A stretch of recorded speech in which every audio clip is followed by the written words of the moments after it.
ఒక్క ఉద్యోగం అన్నా ఇచ్చారా? నిరుద్యోగుల ఆశల అడియాసలు కేబినెట్ లో ఏ ఒక్క నిర్ణయం రాలేదు. హామీలు సమస్యలపై ఏ చర్చ లేదు. గ్రూప్స్ డిమాండ్లు పరిష్కరించాలి, నిరుద్యోగులకు ఇచ్చిన హామీలు నెరవేర్చాలి. సీఎం కు హరీష్ బహిరంగ లేఖ. రేవంత్ గారికి ఒక రిక్వెస్ట్ అయితే నేను చేస్తా ఉన్నా, ఏంటంటే ఒక్కసారి ట్రాప్ లో పడ్డావు సార్, 31,000 బొక్క ఇప్పుడు పెడతాను. ఇలాంటి గైడ్ లైన్స్ లేకుండా చెప్తాను, ఇలాంటి రెచ్చగొట్టుడు తప్ప వేరే ఏ జర్ వీళ్ళు ఈ కల్వకుంట్ల కుటుంబం ప్రజలు రెచ్చగొట్టాలి, ప్రజలు రెచ్చగొట్టి వాళ్ళను ఆత్మహత్య చేసుకునే ప్రేరేపించాలి. తద్వారా వాళ్ళ శవాల పైన ఈరోజు రాజకీయం చేసి పబ్బం గడుపుకునేటువంటి విధానం కల్వకుంట్ల కుటుంబానిది, కల్వకుంట్ల కాలకేలది. రాసి పెట్టుకోండి మిత్రులారా. తెలంగాణ ఉద్యమం నుంచి మేము చూస్తా ఉన్నాం. తెలంగాణ ఉద్యమంలో 1200 మంది విద్యార్థి అమరవీరులు చనిపోవడానికి కారణం ఈ కల్వకుంట్ల కాలకేయులు.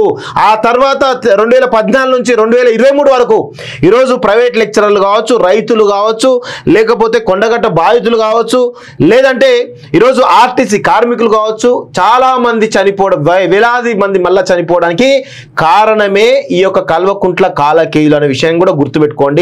ఇప్పుడు కూడా తెలంగాణ ప్రభుత్వం మారిన తర్వాత, బీఆర్ఎస్ కాంగ్రెస్ వచ్చిన తర్వాత ఆటో కార్మికులు రెచ్చగొట్టి ఈరోజు వాళ్ళ ప్రాణాలను తీసినటువంటి ఈ రాక్షసులు ఈ కల్వకుంట్ల కాలకేయులు.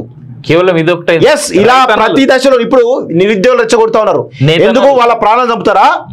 నేతలను రెచ్చగొట్టరు, సిరిసిల్ల నేతలు రెచ్చగొడతా ఉన్నారు, వాళ్ళ ప్రాణాలు తీస్తా ఉన్నారు. ఇప్పుడు నిరుద్యోగుల వంతు వచ్చింది. అంటే వీళ్ళకు ఎంత రక్తదాహం అంటే, ఎంత తాగినా, ఎంతమంది చనిపోయి, వాళ్ళ ప్రాణాలు చనిపోయి వాళ్ళ రక్తం తాగినా కానీ ఈరోజు వీళ్ళ రక్తదాహం తీరట్లే కల్వకుంట్ల కాలకేయులది.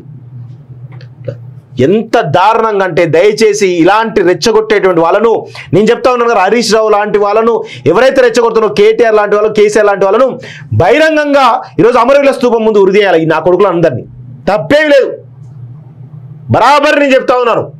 ఎంతమంది చనిపోయారు తెలుసా? తెలంగాణ ఉద్యమం నుంచి 2009 నుంచి ఇప్పటి వరకు కూడా వేలాది మంది పొట్టలు పెట్టుకున్నటువంటి ఈ కల్వకుంట్ల కాలకేయులు.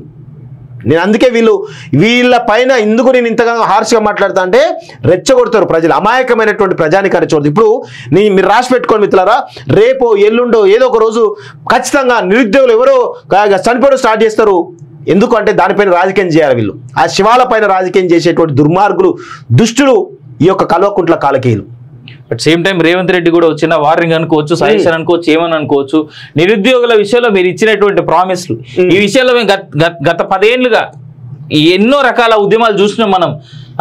కాలోజీ టీవీ వేదికగా కూడా సీనన్న కావచ్చు, లేదంటే వెంకట్ కావచ్చు, లేదంటే సంపత్ కావచ్చు, రాము కావచ్చు, చాలా మంది మాట్లాడారు. ఇప్పుడు కూడా మేము మాట్లాడతాం. ఏ ప్రభుత్వం అన్నా ఉండని, మాకు సంబంధం లేదు. రేవంత్ రెడ్డి గారు మీరు మాట ఇచ్చిర్రు నిరుద్యోగులకి.